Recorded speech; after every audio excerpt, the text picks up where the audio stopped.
Welcome to today's episode, the podcast where we discuss the most recent installment of a different series every show. It is Monday, August 18th, Pete Best's least favorite day. Why is that? Because he was kicked out of the Beagle? Exactly. Ringo Starr replaced him on this day. And something cool about the show we're talking about, Hans Zimmer is in charge of the score, but he worked with traditional, shark-skinned drums and stuff. And so I actually didn't see his name in the credits. Hans Zimmer worked on the music for this? Hans Zimmer is the guy in charge of it. Yeah, they pitched him on it, and Wow. he immediately jumped on board. But yeah, so TV landscape-wise, it's bustling out there. We did a Scottish time travel show just a little bit ago, then a future alien invasion show, and now it's Jason Momoa's 10-year Hawaiian historical drama, as in he pitched it or first started thinking about it 10 years ago. Right, this has been a passion project for him. Absolutely. Right? And so Chief of War, based on true events. There's three things to know before watching this series. One is that, like you said, it's based on a true story, which I didn't know until I saw episode 2, after I saw episode 2. After the premiere. Yeah, because the first 2 episodes were released together, right? And then the second one is a majority of the series is not in English, but rather Hawaiian. Yes, there's been a lot of talk about that. And do you want to guess, how that even came to be? Where the decision, because this is a $350 million production. Right, that's still crazy Apple, to me. And they decided to go in a non-English speaking route to be as authentic as possible. Well, right? also, Hawaiian isn't really that well known even, really, right? Yeah, really, really.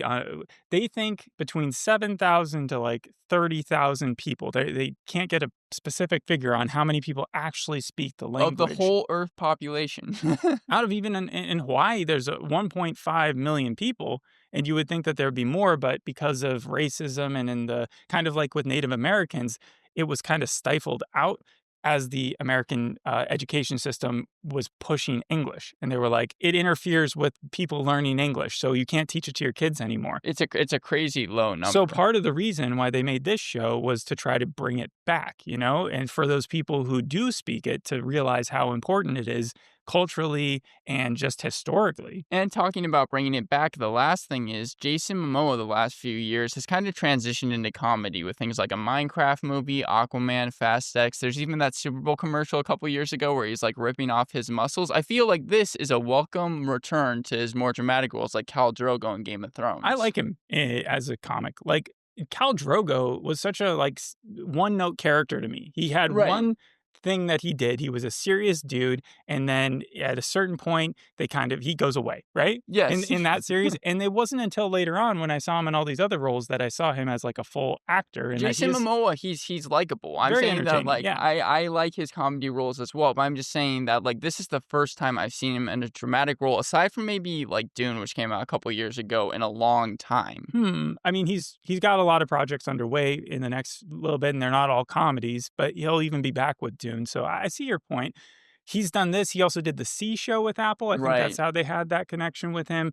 And what were you saying? The third one was that the third one was that Jason Momoa. Yeah, he's back in these dramatic roles. Okay, so we got 4 kingdoms. The Hawaiian Islands are actually, I think they have 8 main islands, but 7 of them are the only ones that people live on. Right. And but back then it was these 4 big kingdoms. The late 18th century. Within flux with themselves.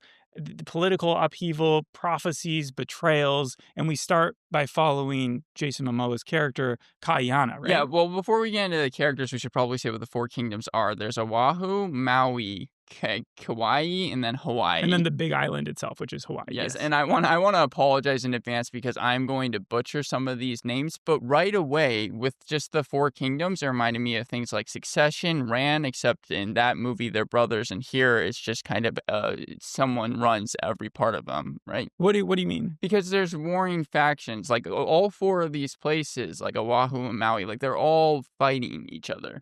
Are they all fighting at the outset? Because it does seem like Kaʻiana is in charge of Kauai, right? Yes, no, they all have their... He's a retired general, and he's doing his own thing. And then Oahu, we're told that they are fighting Maui, right? Right. But then we learn later on that it's really the king of Maui who's just It's try and been a become an lot. imperialist Yeah. and take over everything. Kahekili, he fabricated this Keely? lie. Yeah. Kaʻahumanu, yeah, and he's like the Genghis Khan. That's who I would liken him to the most. I mean, he's not afraid to kill children, as we see in the first episode, to go to war. I mean, like, even his soldiers seem like they're Mongols just with how violent they are. Yeah, and he's not afraid to lie and lie to his generals. And so, before we do talk about episodes 1 through 4, do you want to play a little Hawaii game? Sure. Okay. So what do you know about Hawaii? Like how have you ever I visited Hawaii? No, I've wanted to, though. It's been a destination for years I've Do you wanted to visit. know everybody has. And so do you know what shows have been filmed there in the past? No, I don't. Lost? I mean, Lost, that's an okay. easy one. Yeah. Hawaii Five-0, Magnum PI, and Baywatch. Baywatch, Hawaii happens to be where Jason Oh, Momoa got his start. of course. Yeah, yeah. You Well, knew that? not only that, but also Hawaii Five-0, literally in the title. Yeah. Yeah. Okay. And then so I have a game for you where it's know what in Hawaii. So they have a lot of rules or things that just happen to be different than the So rest this of is the like states. the law? And so one of these things is not true. One of these is in Hawaii, right? Uh-huh. So no snakes in Hawaii, no rabies in Hawaii, no billboards in Hawaii, no dairy farms in Hawaii. Which one of those things is actually not true? Not true. I'm gonna go with the craziest one to me, which is no billboards in Hawaii. They do not allow billboards in Hawaii. They No don't? advertising, no blocking the beautiful trees and landscape. Well, the thing about snakes, I feel like snakes are in Hawaii and also Okay, I think there are maybe in the zoo, but there's no native snakes, and they certainly don't allow anybody to bring snakes there. So maybe there could be like 1 or 2 snakes that someone has as a pet, but they have to keep it hidden. So then is it rabies? No, I said it's no dairy farms. Oh, no dairy They absolutely farms. have dairy farms, not that many, um, but they don't have rabies because they're also very careful about the animals that they bring in. Okay. So right. it's so far it's such an interesting state, isn't it? And then true or false, who's from Hawaii, right? Okay, yeah. There's all of these people are from Hawaii except for one. Obama is obviously from Hawaii, so I Yes, won't include right. him. But Gendy Tartakovsky, Huh. Markiplier, Nicole Kidman, Beau Bridges. All of them are Oh, in Hawaii, wow. and that's Jeff Bridges' brother, if you're curious. Bovers, okay. Yes. So Okay, so who'd you say the first one was? Gendy Tartakovsky. Yeah, I'll go with him. You're right. Yeah. I thought maybe with the primal connection because of how island centric that show is, that maybe you would think he is, but he's Russian. Yeah, but when it comes to like everyone kind of like Markiplier and Nicole Kidman, It's I funny can because kind of see Nicole it. Kidman, she was in Aquaman, so obviously that's the Yes, connection there. right.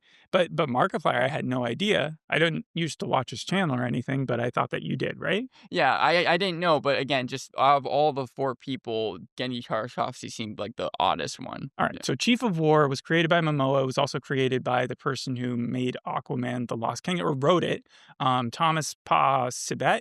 And they wanted to tell the story of the unification of Hawaii from 1782 to 1810.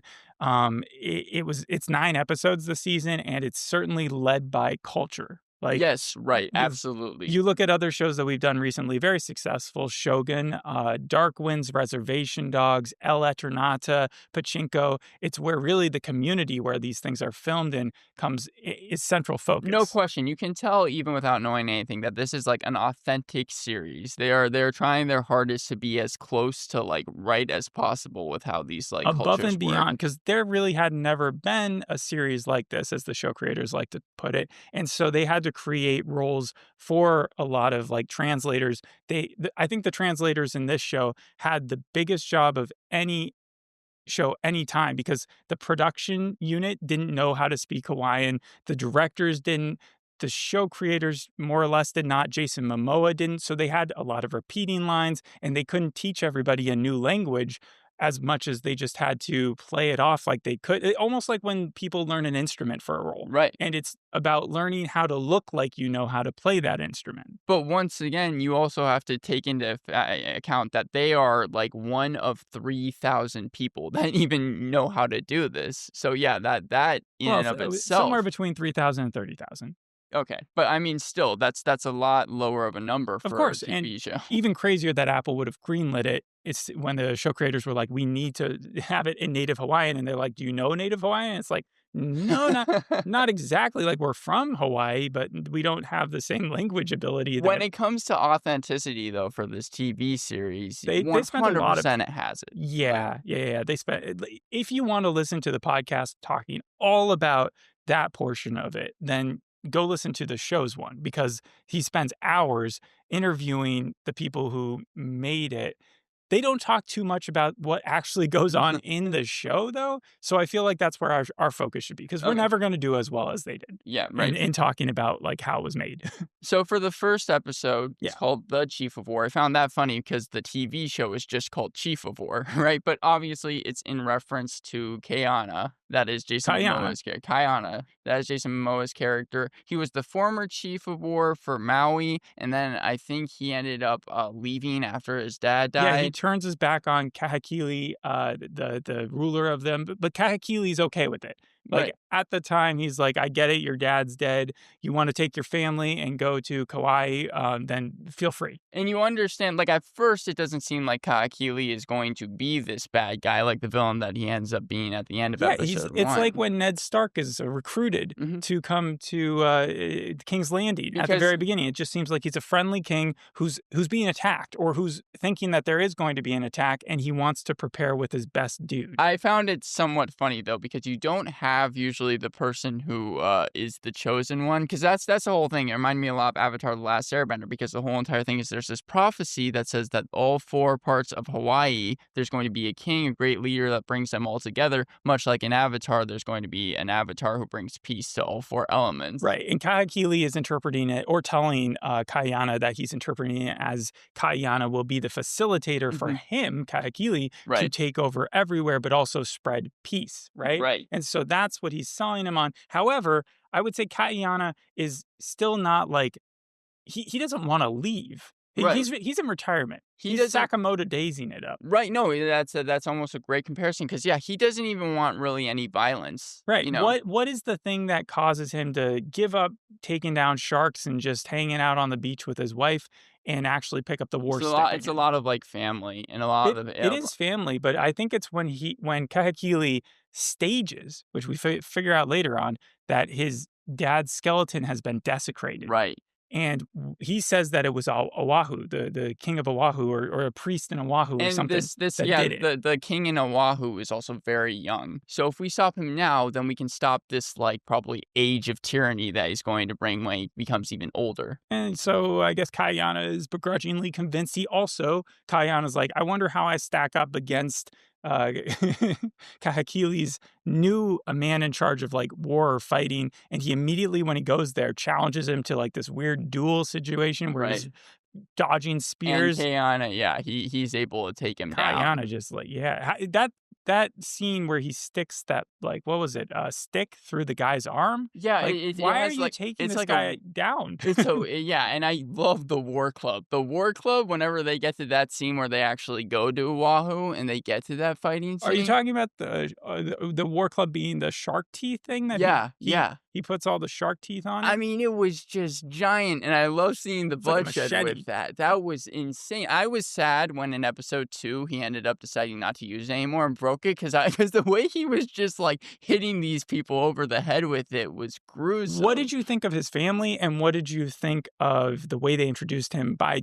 taking down a shark? Do you think that that was too, I guess, superhero-ish? It reminds me a lot of, like, kinda Those About to Die, if you remember Right. because it's just like they had, like they were fighting lions in that, and as cool as the scene was to see him take down a shark, it did feel like it was too much of a superhero moment, too much of, like, "Look how cool this guy So is." I have a similar experience. I used You to take wrestled the care shark? of a goldfish, and what they would have you do for this specific type of goldfish that had like a big plumy head was when that plumy head got too big, the goldfish would go blind because the part would get ahead in front of it. So if anybody's seen those fat-headed goldfish, Like an afro. you have to knock it out, you have to take it out, and then you have to perform a little bit of surgery on it. You can see this on YouTube. So I do know that there is a thing that you can add into water which will sedate a fish. So when you see him jump into the ocean and take down the shark, but the first thing he does is he mashes that thing into its gills, that Yeah. powder stuff. And I think that that's just the sedative that I would use on the goldfish. And but it was like in an entire ocean sphere, he had to mash it right against the gills. Otherwise, it wouldn't be enough to knock that Well, shark out. the first thing he actually did was put rope around it. Like, he That's was true. He able did to, lasso yeah, it. he was having to actually trap it. And there are pictures that show that, like in Hawaii, people have caught sharks before in team settings. This, I think, they really highlighted the fact that Kaʻiana did it himself. Yeah, right. I mean, he had He's his one brothers person. there, but yeah, it didn't seem like that's where I guess they were showing off his physique because you saw a lot of Momoa butt in this.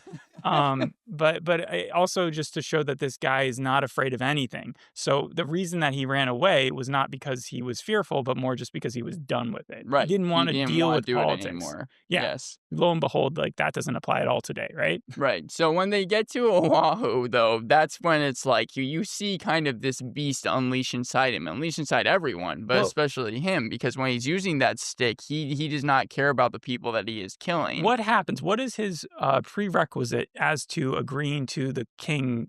Like, what is the one thing that he insists upon? He says, if we're going to do this, we got to do it right, right?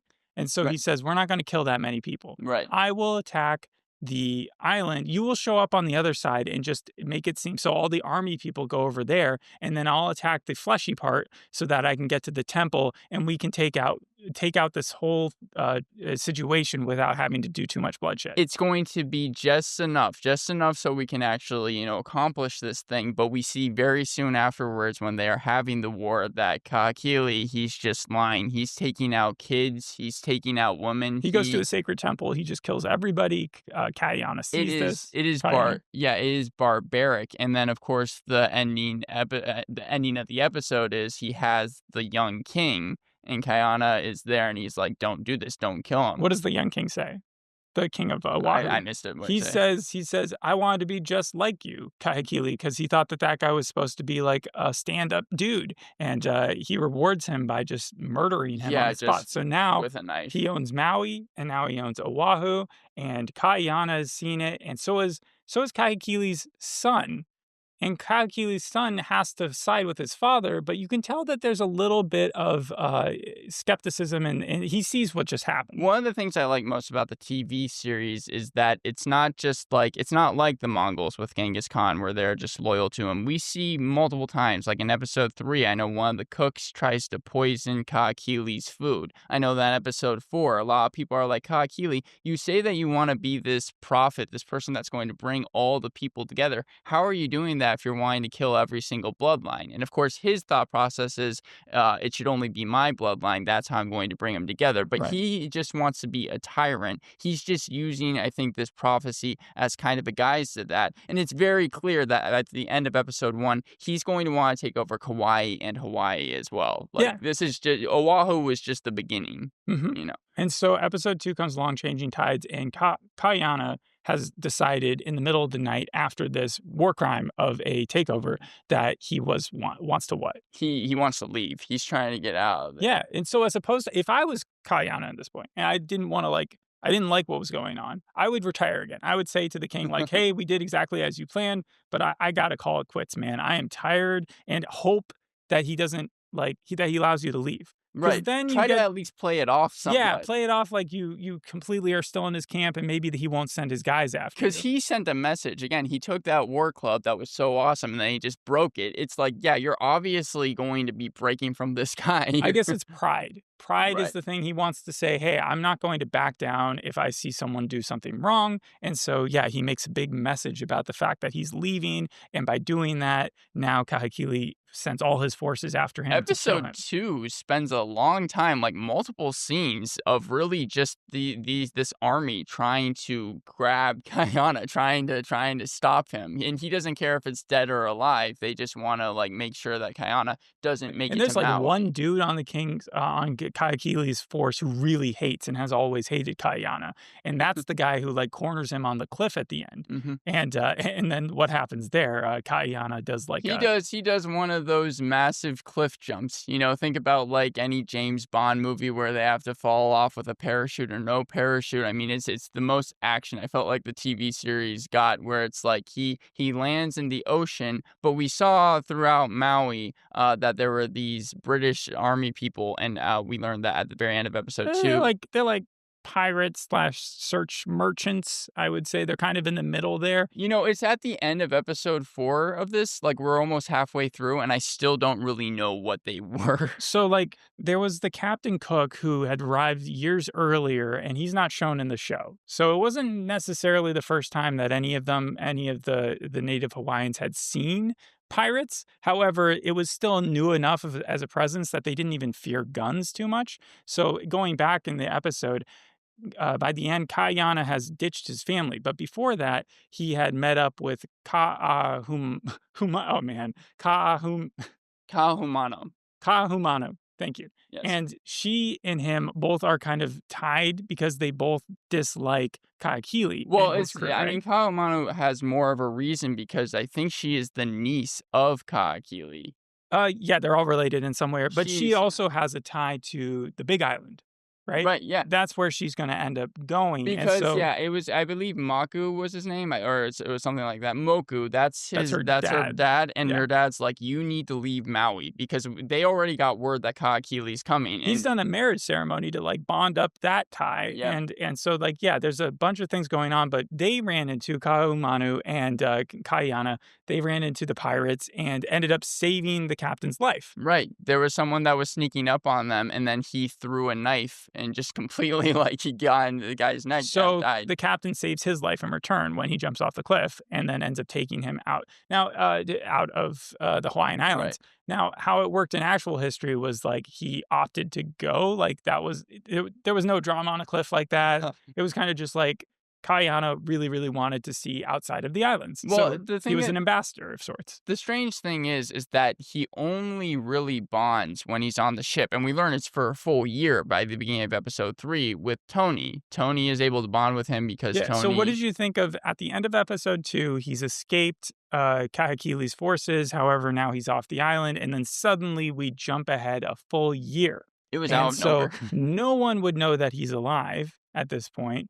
And on the island, there's one pirate who didn't leave, or one merchant guy who got stuck there. I think his name was John, right? Yeah, John is teaching everyone around him English. I liked the parallel because, yeah, John is teaching people English, and we also see at the beginning of that episode that Tony is teaching Kaʻiana English as well. Right. And so Kaʻiana is in, I think he ends up in the Philippines, and he's going to buy a bunch of guns while he's there. But what do you think about that time jump? Because it feels like a lot of stuff could have happened that they could have shown on the screen. Every single episode is so dense that I just said, yeah, the 1 year time jump seemed like it kind of came out of nowhere because we're still like Kahekili in the first episode. He's able to take Oahu over like that, like with a snap of his fingers. Really only 15 minutes in a TV show. So I was wondering if that was just played for dramatic effect or if they were just trying to stay closer to history. Like I wasn't really sure. Right. And so episode 3, though, also kind of introduces us to the biggest figure in Hawaii, which is Kamehameha. Yep. Yeah. And that is who Kaʻahumanu is supposed to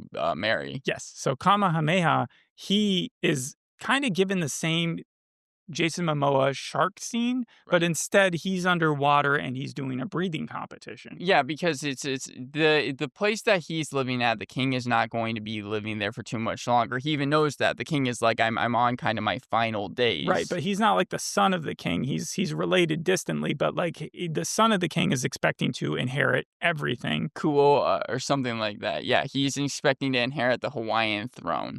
And instead, Kamehameha makes it kind of hard, the decision difficult to give everything to the son because he's wiser. He makes better decisions. He's smarter. He's putting away food because he sees that there's going to be a war coming. It reminded me a lot of something like Gran Torino or Knives Out, where it's like the will doesn't end up going to the family. It goes to someone that actually deserves it, that has a good heart. I think that like Kamehameha, I think that he is like the best character, most morally righteous. Well, so like the show started in 2015 with the idea the main character was going to be in a movie and it would be Kamehameha played by Jason Momoa or someone of that ilk. And then it changed over to being Kaʻiana's storyline. And then Kamehameha, they cast over time because they were like, this is the big dude. This is the dude who's actually the prophecy dude. But in a way, The story is tied to all the people around him, not just him. So even though he is the main character in this story, we're only introduced to him in the third episode, and it's his wife and the warring factions that we're seeing just as much of. And Moku is the person that believes the most that Kamehameha, he is going to be the chosen one. That's why he marries his daughter to him, and also why he tells his daughter to shut up when she's like, I can't have kids. Because that is a no-win situation for him. He's like, well, that screws him out of, or their family out of any sort. That was very Game of Thrones-ish, especially the House of the Dragon. Right. Because like trying to marry someone off to get kids. It was also just very gross. I know it's something that they did even back then, and it wasn't only with like Hawaiian people where it's like people had to watch them mating for the first time after marriage. Yeah, it wasn't even the sock puppet like sex thing where the whole community was watching. That creeped me out. It was the guy who was inside watching them as well. That person got a straight up view of what was going on. It reminded me of The Great in episode 1. That was played for laughs, but it was very similar where it's like people were watching it because it's just, I guess, tradition or something. Right. And so by episode 4, when the king of Hawaii does die, and then that is passed on to the son, like it was supposed to be, but then they end up giving Kamehameha God of War. God of War. Which means that he's like in charge of all the real important stuff. How much that pisses off the son is he punches his own face. His own face, yes, with his own fist and knocks out a tooth. Yeah, which apparently that was common back in the day. It would be done at certain points if you were really, really mad. And then Kaʻiana is on his own journey so when he's in the Philippines, what is Tony doing? Tony has been caught because he learned that the ship, that the people that were, they were going to attack the Hawaiians. Right, so everybody on the ship apparently loved Kaʻiana. Like, they were totally cool with him, except for one dude. One dude just had a stick up his bum. Marley. And he, like, as soon as he got onto fresh land, he told one of the other captains, hey, there's this ripe island set ready for takeover. It just needs a ship over there. And so unbeknownst to his captain, like Captain Merce, and unbeknownst to Tony for a while, he's planning this duplicitous thing where he's stealing the maps and stuff. Tony catches on to it. At the very end of episode 3, confronts him with a gun. Yeah, Jason Momoa's character is nowhere around at that point to save him.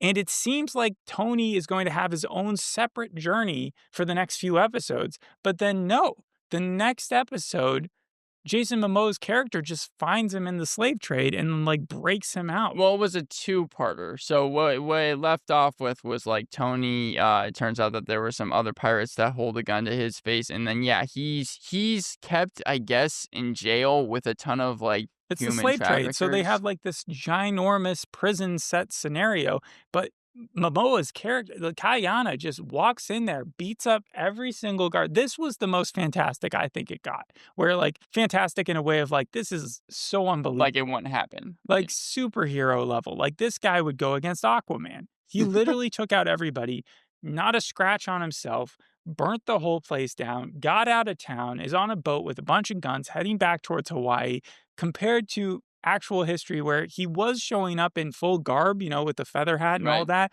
on these other islands, learning the ways, making deals to get weapons. But he wasn't causing this sort of chaos, and he wasn't getting away with it. I didn't think about it at the time, but it makes sense that like he probably wouldn't be able to survive what he did here. But I like the way that it looked. I thought that the action was cool for that. So did the ends justify the means? I think so. Actually, the very ending of the episode, though, Kupuoi and Namaka, the affair that they're having. Okay, so his wife doesn't know that he's still alive. Right. And neither does his brother. Very much like The Walking Dead, the first season with Shane and Lori. Yeah. And so, therefore, they end up having an affair. I thought that got a little bit soap opera-ish. But if I can go into my pros now, this has to be one of the most beautifully shot TV series of 2025. We have done a lot of different TV series that looks great. I think like The Eat or Not, We Were Liars, Untamed, even blockbuster shows like you talked about with Alien Earth. But here, the sweeping landscapes, the mountains, the depth these shots have, everything. The mise-en-scène from the lighting, the costumes, and set design is gorgeous. Yeah, the costume's crazy because they actually were official. Like they made it out of the same material that they would have made it back then. The boat's the same way. way. They made with like traditional canoe makers, and so that they made like so they spent their money to Right. in I order to mean, when you yeah. said it was 350 million, I was shocked, but I wasn't surprised by what I was seeing. It reminded me a lot of what you said about Disclaimer, where it's like even if there are boring scenes, and there are boring scenes, long scenes in this TV series, you can at least get lost in the look of it. Even there's a reason why the first like 2 minutes of this show, you don't even see any characters. You just see like land shots of Maui, Oahu, and Kauai in Hawaii. Yeah, and I don't know how, like, if you're from Hawaii, if some of those you're like, "Hey, that looks a little bit more like New Zealand to me."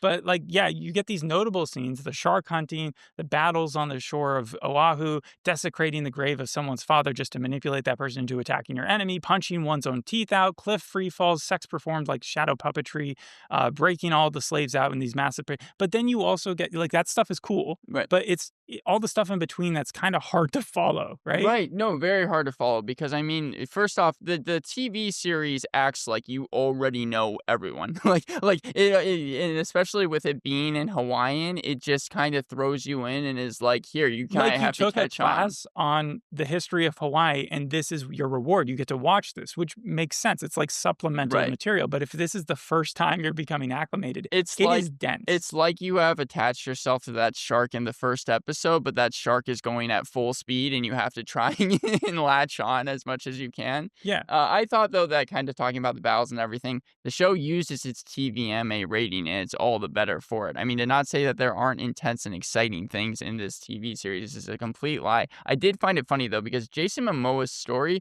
is the most interesting, but, like, everything else kind of that you're talking about, it's a lot of, like, Politics. characters, politics, but, like, not really actually that engaging. And it's crazy because they had to like really they had to condense the politics Right. too in order for it to make sense.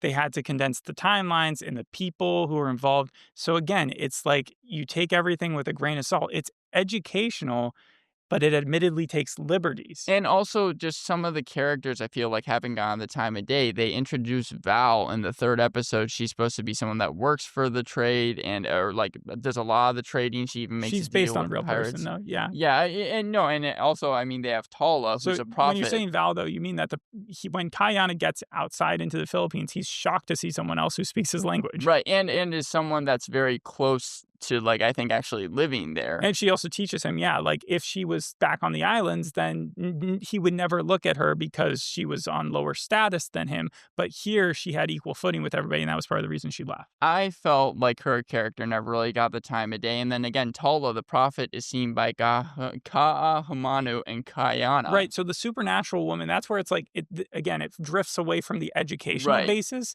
And then suddenly you're dealing with like sort of a ghost person. They usually used her in such a way where it was like a character didn't wanna do something. If in fact, I think Kaʻiana even that's part of the reason why he does work with Kahekili in the first episode is Tala speaks to him and is like, "Join the way of your father." Exactly. Yeah. And so, I mean, like, just with It things like that, it felt more like a plot device than actually helping the story. There's also like the situation where in there's these illusions of grandeur. So like Kaʻiana is represented as he can do no evil, you Right. know, so far, so Yes. far, and he's just like able to get away with everything.